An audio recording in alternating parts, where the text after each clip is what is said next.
Well, I mean, I think our third quarter defense helped us rebound. To hold a team like that shoots the ball the way that they do and the weapons they have, Conley and Clarkson and Bogdanovich, to hold that group to 16 points, I thought that saved the game for us. Obviously, we had to make plays down the stretch. It's just a gutty win. When you think about coming into Utah after beating them with 9 guys, to be able to play like that with that much energy. You look at, I did get Chris's minutes down a little bit more than I did the other day, but Mikal played 44, Book at 39, Cam Johnson at 36, and I thought we got contributions off the bench. I mean, Ish coming in and knocking down 2 threes. Elford's defense was really good tonight. And Jalen, he rebounds. That's the one thing you can depend on with him is his ability to rebound the ball. But Chris and Book make plays down the stretch. That's who they are. That's what they've always done since they've been together here. But again, I just felt like the third quarter defense was what saved us tonight. It gave us a bit of a cushion. We got some momentum back. And like you said, the fourth quarter was a dogfight. I wonder, was going into the game, was the approach of we just got 9 guys, or was it? We all I talked about before the game was hooping. Whether we have 9, 8, 9, 15, 17, two-way guys, whatever it is, like just hoop. We have a scheme, we have a system, but you can't forget to go out there and play basketball and hoop. And I thought we did a good job of that tonight. Obviously, you have to execute. You got to make, stops on defense, but it always comes down to that. You got to go out there and have the confidence to hoop. What was the difference? You mentioned out the third quarter defense. Was it more aggressive defensively, or was that pretty much how you summarize why the defense was that good? I mean, we're an aggressive defensive team to begin with. I mean, we put hands on bodies. Our guards do a really good job of sticking their bodies in the paint to hit bigs. That's normal for us. So it's not like we up the aggressiveness. I think we just stayed in character. And we talked about the physicality before the game, whether it's, switching pick and rolls, boxing out. Now they got some offensive rebounds because the ball just bounces here because it's so tight and high altitude. And we talked about that as well. But, and I thought, we showed poise. Jalen got into it with Whiteside a little bit, but he got the tech and Jalen was able to walk away. Like that's a huge sign of growth for our team. Go to Kellen Olson on Zoom. Hey, Monty, that's only the second time since you got here that the team has had under 15 assists, and you still manage to win in a really tough environment against a good team. Just how much does that speak to how you guys have learned to just win in games like this that you call gutty? Well, I mean, if you look at the number of shots we missed, we didn't shoot a terrible percentage, but we didn't generate enough threes. And that's typically what they do. They force you downhill and they go to what we call a steal out, and it takes away the passes out to your shooters. It's rare for us to only generate 18 threes. That's a rarity in any NBA game. So credit their defense. They're really good that way. They have bigs that, control the paint. They have guards that pursue, and then the other 3 guys just steal out to their man. It prevents you from kicking it out to your 3-point shooters. So a lot of it was their defense. But to your point, to be able to win a game like that means you have to play defense, and to hold that team under 100 points is a huge feat in any environment. Ish is in one of those roles when he comes on the court, he might not get a shot up. He might just get one. So the 3-point numbers have been kind of down, but how nice was it to see him confidently knock down 2 tonight in the corner? It was huge. We want our guys to shoot the ball with confidence. We have a let it fly mentality, and why work on your game if you're not going to go out there on the floor and have the confidence to produce when your number is called? And when you have 9 guys, you can't be out there turning down shots. because what that does is put a lot of pressure on Chris, Book, and Mikhail and Cam when you're not taking those shots, and it keeps us from being able to hit our bigs when they're diving to the basket. So I was happy about him taking the shot, but ecstatic about him making it. Last one I had, it was only 7 turnovers tonight. Was that a point of emphasis for you after Monday? No, it really wasn't. You know, we ended up with 9. The thing that I like, they only scored 10 points off of those turnovers. So I'm never concerned about turnovers with our group because we have good ball handlers and everybody spaces the floor well, and we have a good idea of where we want the ball to go. We didn't talk about that at all. We typically, when we have a high turnover game, we bounce back, and tonight was case in point. We'll finish with Gerald Bourget on Zoom. Hey, Coach. Kind of a broad question, but over the last week or so, Devin Booker's just kind of been on a tear. And I know that, you know, we've seen him score like this before, but it just seems like it's come at a time for you guys where you've had so many guys out of the lineup and whatnot. Is that, it seems like he gets it going early. Is that a case of a star scorer kind of recognizing that you could use that kind of boost early, or just a guy being in a groove right now? Probably both. You know, Chris can read the game, and when Book has it going like that, he typically goes to sets where he can, you know, get him in catch shot environments. But when he's in a groove like that, I think our team feeds off of it. And what he's done lately, you know, I just kind of laugh at the voting numbers when I see it at the bottom of the ticker, and so many guys are getting so many more votes than him. It's laughable. When you look at what he's done, not just of late, but all season long, and the wins we have, you know, he should be a starter on the All-Star team. And tonight was one of those games where I think he proved that point. Honestly, to be honest with you, no different. I was just trying to do my job, you know, help my teammate. And I think, you know, in the first half, we could have done a better job defensively, especially in the second quarter. I think they went on a little run. So, you know, nothing changed for me. You know, I've always played the same way, you know, read the game, learn the game, and figure ways to facilitate guys, you know, while I'm on the floor. And defensively, just got to be a presence. I saw late in the game, it was a huddle with you, Chris, and Devin, Mikhail, and Cam. I think 4 minutes left. Right. What were you guys discussing at that point to go finish the game? I think we're just trying to figure out to get a stop, understanding that during that stretch, you know, we have to make the right decision defensively and offensively, and also paying attention whether or not we're going to call timeout after a play. So I think in a situation like that, we really have to pay attention to every little details. And again, you know, thank God we got a win, and you know, we're extremely thankful for it. We got some guys down. Now we're going back home. Hopefully by next game we can start getting some guys back. How much do you enjoy that part of the game? The down the stretch execution, thinking the game and figuring it out.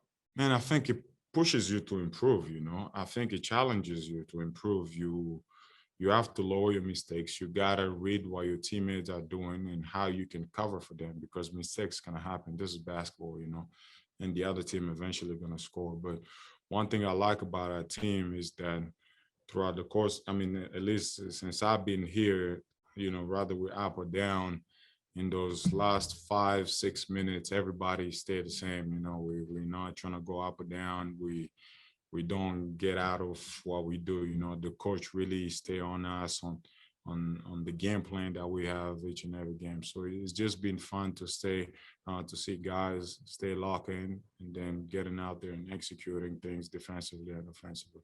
You've been on some really good teams. What's it like watching Chris and Devin at the end of the game do what they do? They're good, you know, they're good at closing games. You know, you have to say they're good at closing games, and at the end of the day, kind of help everything and everybody else. You know, you don't have to stress so much about, you know, the next play. You know, you just figure out. It's almost like you have to do what you do best in order for the team to win, and everybody on the team, when they're on the floor, they got to bring their A game in order for us to win. And, you know, if their job is to score, and we got to set 100 screens, by all means, we have to do that each and every night, you know, and I think that's the beauty of the team, you know, when we try to accomplish what we're trying to accomplish, then we gotta go out there and get it done, you know. I've always said this, you know, believers have wills, not wishes. These guys don't wish that, oh, hopefully today we'll get a win, you know, we'll get out there and get it done. So it's just fun to see that, and obviously looking at the star shape, you know, a lot of guys play a high minutes, high volume. So, you know, I think now we just got to go back home, you know, regroup, watch film, learn from it, correct our mistakes, and prepare for Minnesota. We'll take one on Zoom from Gerald Bourget. Hey, Bismack, going off that question about Book, you've obviously been in the league for 11 years now. You played with a lot of talented scorers in your time. I just wanted to get your kind of perspective on a guy like Devin Booker when he has that scoring going. I mean, just what kind of scorer is he in this league? He's probably one of the best scorers in the league, to be honest. You know, I think to be able to get that many shots that he's getting up, one, you have to be in great condition, and you have to figure how the system gonna work with you getting that many shots, and he has figured that out. Obviously, you know, you have the rest of the guys. CP3 has been amazing at putting guys in the right situation for us to be successful. So, you know, I think it's great that you have a guy like this on the team because it facilitates your jobs. You know, you can set a lot of screens for this guy just coming off and, you know, shooting the ball, and, you know, we'll go for the offensive rebound and then start reading the defense, what they're doing. And sometimes when they start blitzing, we have the pocket pass, and then we get to find our guys on the weak side or on the corner. So I think when you play with the guys like this, him, CP3, put a lot of pressure on the defense. They have to make a decision, especially with bigs that wants to play back. You know, for us, it's great. You know, they're going to come out, they're going to keep shooting until they change their defense. And that's the way we, you know, they've been playing, and obviously walking into their style of play, which is perfect for me. You know, I do what I do, get out there, have fun, and help the guys out. And I'm thankful we got the win tonight. Thanks, Bismack. Thank you. I'm sorry, just one last thing. I talked with James about you and getting you here. You were saying that, well, he chose us. You know, he could have went somewhere else. He chose us. What was the conversations with James like that made you feel, okay, this is the place I would like? It's just my gut feeling, to be honest. Okay. My gut feeling felt right when I was talking back and forth with my agent about Phoenix. You know, when we were about to make a decision to come here, there was even a lot more teams that figured out that I was coming here. So a lot more teams were calling. And honestly, my agent, he knew my decision already, but obviously he had to call me so we could discuss about it. But it's just my gut feeling. I've been watching them for a little while, kind of understand the system. And I wanted to play this year for something. You know, it's you know, I will wish and hope that we get out there and get it done this year, because that'll be probably the best gift I can give my dad, but he's not here. So I look forward to that, and this give me a chance to battle for something. I'll take it, and I'm gonna keep moving. Brooke is going to just start off asking you too, what's it like in the fourth quarter when you know that you were going to, for both are going to have to say and how the game ends? You know, it's a good feeling, but it came with a learning curve. You know, I remember when we first got together, I mean, it always wasn't that easy. So, you know, we had a lot of trial and error. And now I think we've been in enough situations where we know what to expect and, you know, who we're playing against on both ends, you know, offensively and defense. You know, I think that's the most important part of it. For the same thing in terms of you two at the end of the game, knowing that both of you, either one of you can get it done at the end.